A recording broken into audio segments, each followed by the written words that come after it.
नमस्कार। विधानसभा का सत्र की शुरुआत हो चुकी है।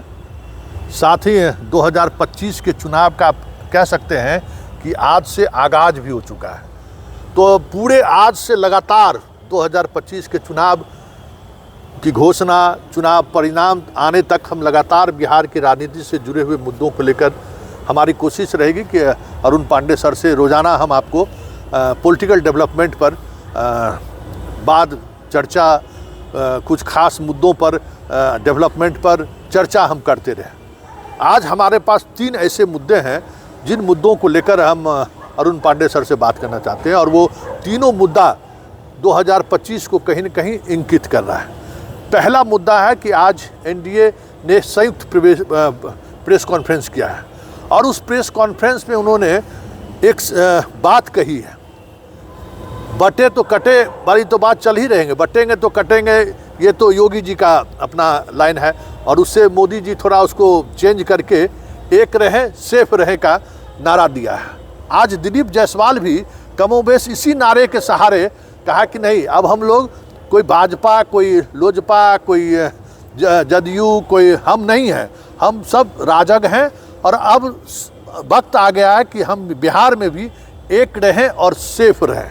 कि नारों के सहारे हम लोग 15 जनवरी से चुनाव प्रचार कहिए या संयुक्त रूप से हम सब लोग बगहा से अपना कार्यक्रम की शुरुआत करेंगे, और कि हम सब लोग एक हैं, एक और सेफ। ये एक मुद्दा है। और दूसरा मुद्दा, प्रशांत किशोर ने कहा है कि बिहार फेल स्टेट है, और ये सूडान, जहाँ मतलब किसी भी तरीके का गवर्नेंस नहीं है, बरसों बरस से अराजकता वाली स्थिति के दौर से सूडान गुजर रहा है, उसकी तुलना उन्होंने सूडान से की है। इसी तरीके से क्यों इस तरीके से वो बात सूडान से तुलना की है, वो भी समझना चाहेंगे। और आखिरी में ललन सिंह का ये बयान कि मुसलमान हमें वोट नहीं के देता है, क्या वाकई में ये माना जाए कि जदयू का ये इस्लामीकरण है या फिर जदयू का ये भगवाकरण है? शुरुआत हम सर बगहा के उस यात्रा से करने जा रहे हैं जिसमें दिलीप जायसवाल ने कहा है कि एक रहें सेफ रहें। तो वाकई में कहीं कुछ बीजेपी इस तरीके से स्टैंड ले तो कुछ असहज है बीजेपी बिहार को लेकर कि भाई नीतीश कुमार कहीं बाएं दाएं नहीं कर जाए, इसलिए पहले से ही हम लोग शुरू कर दें। कहीं नारे को कई अर्थों में लिया जाना चाहिए। अभी ठीक है, आपने कहा कि यूपी के चीफ मिनिस्टर ने एक नारा दिया कि बटोगे तो कटोगे। उसके बाद वो महाराष्ट्र में इस पर थोड़ा ह्यू एंड क्राई हुआ, वहाँ उनके सहयोगी दल असहज हो गए थे। तो हुआ कि नहीं, फिर प्रधानमंत्री ने वहाँ कहा कि एक रहो सेफ रहो। हाँ। एक और नारा बीच में दब गया, एक नारा और कहा गया कि एक रहो और नेक रहो। ना उसकी जरूरत नहीं। हाँ, तो एक रहो नेक रहो की भी चर्चा की थी किसी ने, लेकिन अभी एक क्लिक कर गया। देखिए,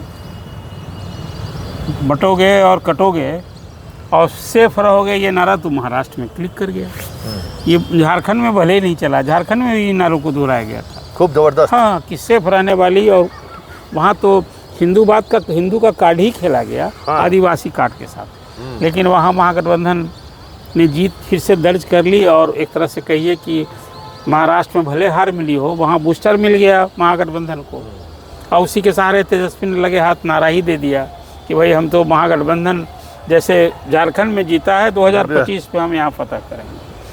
लेकिन इसके पीछे मीन क्या है संतोष जी? देखिए, इसके दोनों अर्थ हैं। जो बटोगे और कटोगे की जो बात आई है ना, तो भाजपा ही कॉल दे रही है, तो कुछ लोग अर्थ लगा रहे हैं कि देखो, हिंदू बटोगे तो मुसलमान काट देगा। ये एक आम समझा रहे हैं कौन लोग, खासकर मुस्लिम वोट की राजनीति करने वाले लोग। लेकिन भाजपा ने जो इस पृष्ठभूमि में बात की है ना, खासकर यूपी के चीफ मिनिस्टर ने जो बात की है, उसके पीछे है कि आज विपक्ष कांग्रेस सहित, चाहे यूपी में अखिलेश यादव, बिहार में लालू प्रसाद, ये सारे लोग जो कर रहे हैं कि जातीय गणना करानी चाहिए, और केंद्र सरकार आज भी नहीं, वो सवाल नहीं है सर। सवाल हाँ, मेरा सीधा सवाल आपसे यही है कि आखिर बिहार में बीजेपी को इन नारों के साथ आज वो प्रेस कॉन्फ्रेंस कर रहे हैं कि हम सब लोग एक रहेंगे तो सेफ रहेंगे। यही बात नहीं, इसकी जरूरत क्यों पड़ी? मतलब गठबंधन में साथ रहने, यही बात मैं कह रहा हूँ कि हर नारे के पीछे कहने का ध्येय और उद्देश्य। तो योगी ने जो वहाँ जो बातें की, उसमें एक पृष्ठभूमि में जो राजनीति को समझने वाले लोग हैं ये भी कह रहे हैं कि जातीय गणना की जो मांग हुई है, आज हिंदू समाज जात में बटा है, ये सच्चाई है ना।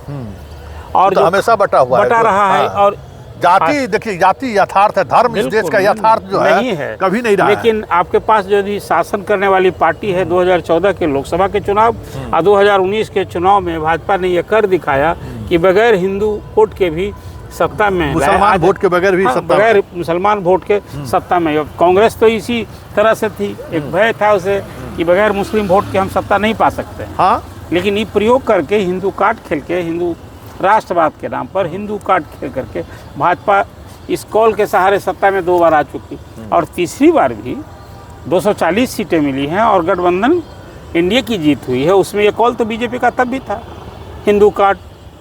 तो एक इशू भाजपा इससे कभी अपने को अलग करेगी नहीं। और आज जो बैठक में एनडीए में एकजुट रहें, ये एकजुटता का संदेश और इस संकल्प नीतीश कुमार ने जो बैठक अपने यहाँ बुलाई थी, एनडीए की बृहद बैठक, उसमें भी यही संदेश था। अब आज सभी नेताओं ने संयुक्त बैठक, प्रेस कॉन्फ्रेंस की है बैठक के बाद और दिया कि भाई हम लोग यूनाइट रहें, यदि हम लोग एक रहेंगे तो सेफ रहेंगे। मतलब क्या है कि आपस में एनडीए में भी बिखराव होगा, हम लोग बटे रहेंगे, इसी में अंदर किसी को छोटा और बड़ा दिखाने का और हिसाब करते रहेंगे तो विपक्ष को अवसर मिल जाएगा। तो एक हर नारों का एक अपना अलग अलग अर्थ भी लगाया जा सकता है और समझा जा सकता है। तो पूरा आज देखिए एकता का ही फल है कि देखिए इस 4 सीटों के उपचुनाव में 3 सीट छीन गया महागठबंधन से। तो कहीं एकता की भी बात कहीं थी, एकजुट रहा। हालांकि महागठबंधन में भी कोई कहाँ कांग्रेस लड़ी, फिर सीटिंग गेटिंग हो गया तो वहाँ भी कोई लड़ाई नहीं थी। लेकिन ये बार बार तो कहना पड़ेगा कि अब देखिए 2 और नए पार्टनर आ गए हैं अभी एनडीए में। अब मांझी जी आ गए हैं इस पाले में और चिराग की स्ट्रेटजी बदल गई है। 2000 पिछले चुनाव में चिराग थे नीतीश बिहार फर्स्ट, बिहारी फर्स्ट और नीतीश को हराओ। अब है कि उनको भी कहना है जो अपना नारा लगाते रहे वो कि बिहार फर्स्ट, बिहारी फर्स्ट, लेकिन अब तो नीतीश फर्स्ट करना पड़ेगा। एक एक्सचेंज आ गया है और उपेंद्र कुशवाहा भी इधर आ गए हैं। तो ये जो बदलाव है कुल मिला जुलाकर इसी एकजुटता के संदेश को लेकर आज की बैठक को मैं इस रूप में देखता हूँ कि भाई हम लोग एक रहेंगे तो सेफ रहेंगे। और आगे का जो लक्ष्य है कि फिर नीतीश कुमार को 11वीं बार वो सीएम बनावें। अब तो यही ना पहले से एजेंडा घोषित है कि नीतीश कुमार के नेतृत्व में चुनाव लड़ा जाए। तो नीतीश कुमार के लिए, जदयू के लिए तो है ही नहीं है, चुनौती तो है ही। मैं उसे इस रूप में देखता हूँ। रही बात अब हमारा दूसरा सवाल सर आपसे है इस पॉलिटिकल इस पे कि प्रशांत किशोर आज एनआरआई बिहारी से बात करते हुए यहाँ तक कर दिया कि ये फेल स्टेट है और सूडान से तुलना कर दिया, मतलब जहाँ मतलब कोई गवर्नेंस है ही नहीं। ये बहुत बड़ी बात उन्होंने कह दी है।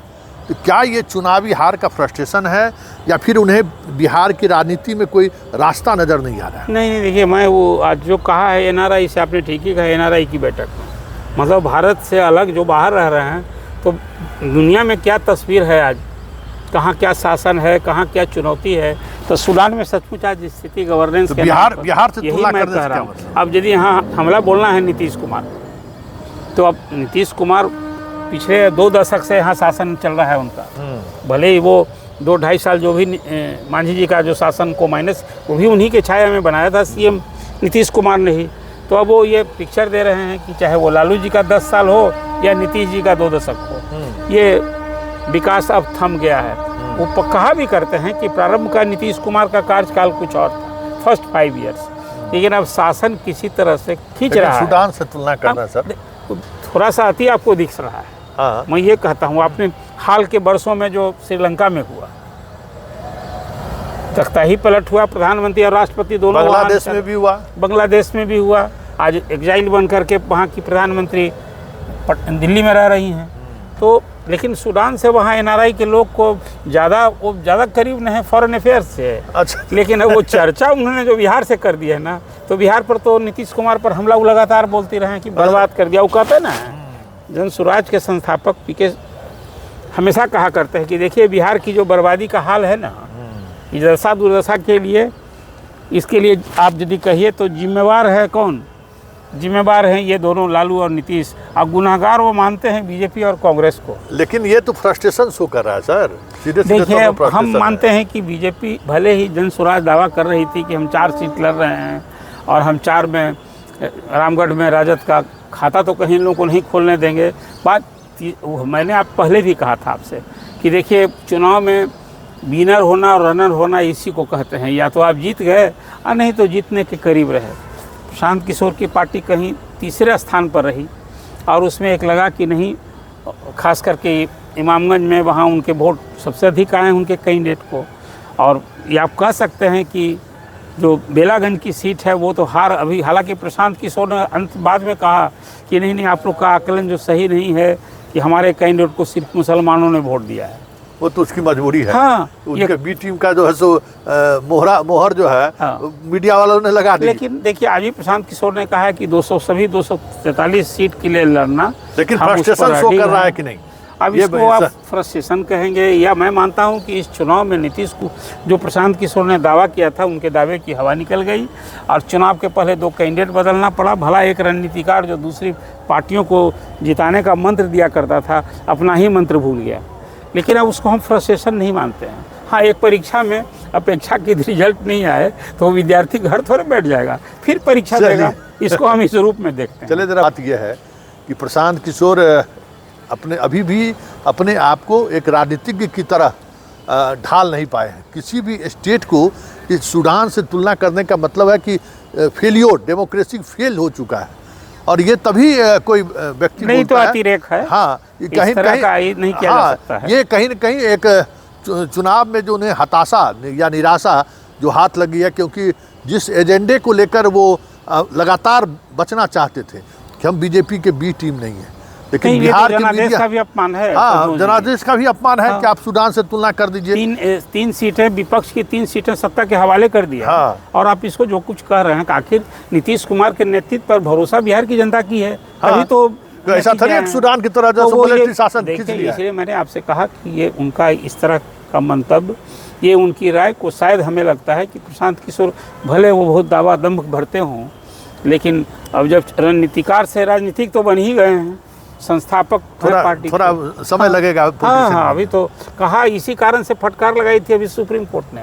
वो गए थे उस चुनाव का डेट बदलवाने के लिए। तो कहा पहली बार आए हो चुनाव लड़ने के लिए, तो दूसरे दल को ये पीड़ा नहीं है। और छठी लेकर से ही आप कह रहे हैं डेट बढ़ाइए, और खारिज कर दिया। और मनोज सिंह भी उनके लिए सुप्रीम कोर्ट में खड़ा हुआ।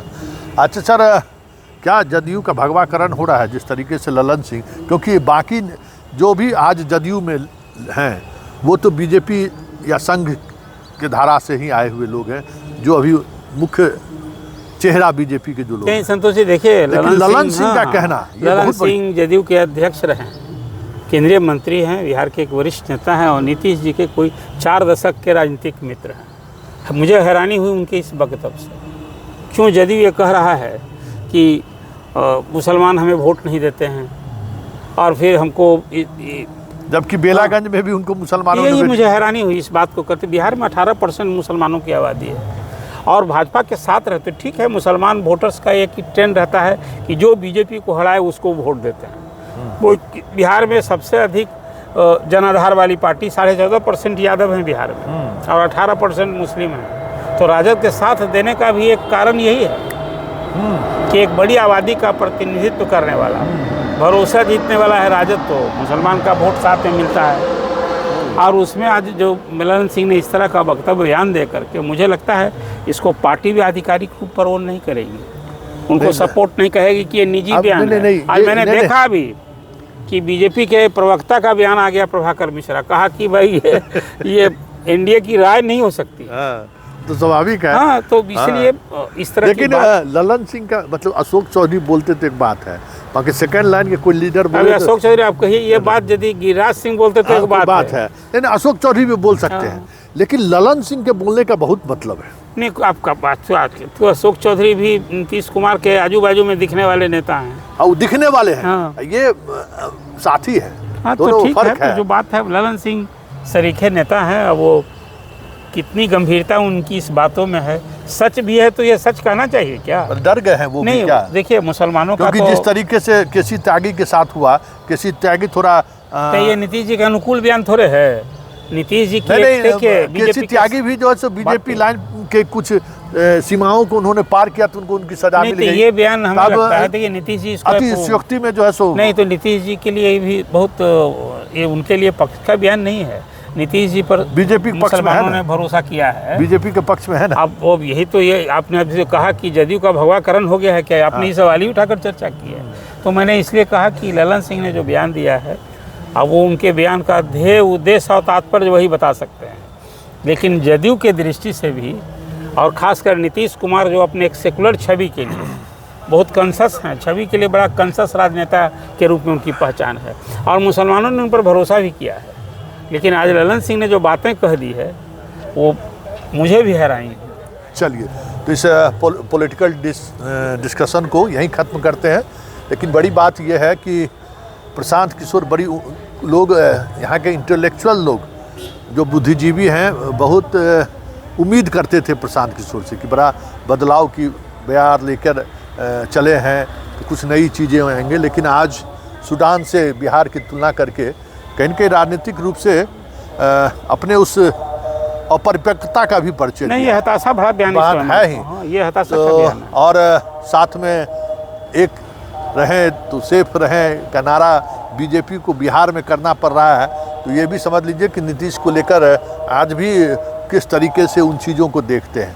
और ललन सिंह ने तो आज कह सकते हैं कि 40 वर्षों के उस विरासत को ही उन्होंने अपने आजू बाजू से बाहर का रास्ता दिखा दिया है, जिस विरासत के सहारे वो बिहार में राजनीति करते थे। चलिए इस पॉलिटिकल बहस को यहीं ख़त्म करते हैं, फिर बिहार में अलग अलग मुद्दों पर हमारी आपकी मुलाकात होती रहेगी।